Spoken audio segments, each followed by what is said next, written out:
తెలుగు సినీ ఇండస్ట్రీలో mass hero అంటే ముందుగా గుర్తుకొచ్చే పేరు నందమూరి బాలకృష్ణ.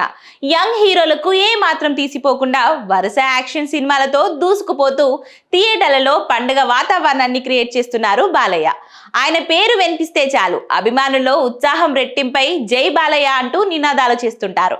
వరుస విజయాలతో ఇటీవల కాలంలో బాలకృష్ణ ఇమేజ్ మరింత బలపడడంతో ట్రేడ్ వర్గాలను ఆయన సినిమాపై భారీ నమ్మకం ఏర్పడింది. ఇక ఈ నేపథ్యంలో బాలకృష్ణ గోపిచంద్ మాలిని కాంబినేషన్ లో మరో సినిమా పట్టాలెక్కనుంది.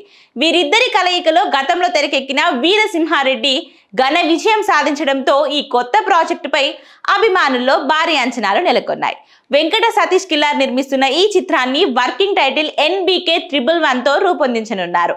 తొలుత ఈ సినిమా కోసం ఒక చారిత్రక నేపథ్య కథను సిద్ధం చేసి ఫస్ట్ లుక్ కూడా విడుదల చేసి పూజా కార్యక్రమాలు నిర్వహించారు. బాలయ్య చారిత్రక పాత్రలో ఒదిగిపోయే నటుడిగా మంచి పేరు సంపాదించడంతో ఈ కాంబినేషన్ లో పీరియాడికల్ సినిమా అంటే అభిమానులు కూడా ఉత్సాహంగా ఎదురుచూశారు. అయితే ఆ కథ భారీ బడ్జెట్ డిమాండ్ చేయడంతో మేకర్స్ కీలక నిర్ణయం తీసుకున్నట్లు సినీ వర్గాల్లో టాక్ నడుస్తుంది.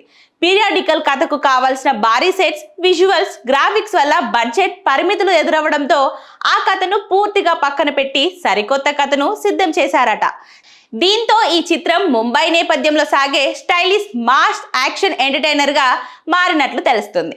గత చిత్రాల మాదిరిగా డబుల్ రోల్స్ కాకుండా ఈ సినిమాలో బాలయ్య ఒకే పాత్రలో కనిపించనున్నారట. సమాచారం ప్రకారం సినీ వర్గాల టాక్ ప్రకారం బాలయ్య ఇందులో మాఫియా డాన్ గా కనిపించనున్నారని తెలుస్తుంది. కథ రెడీ కావడంతో మార్చి తొలి వారం నుంచి షూటింగ్ ప్రారంభించేందుకు చిత్ర బృందం సన్నాహాలు చేస్తుందట.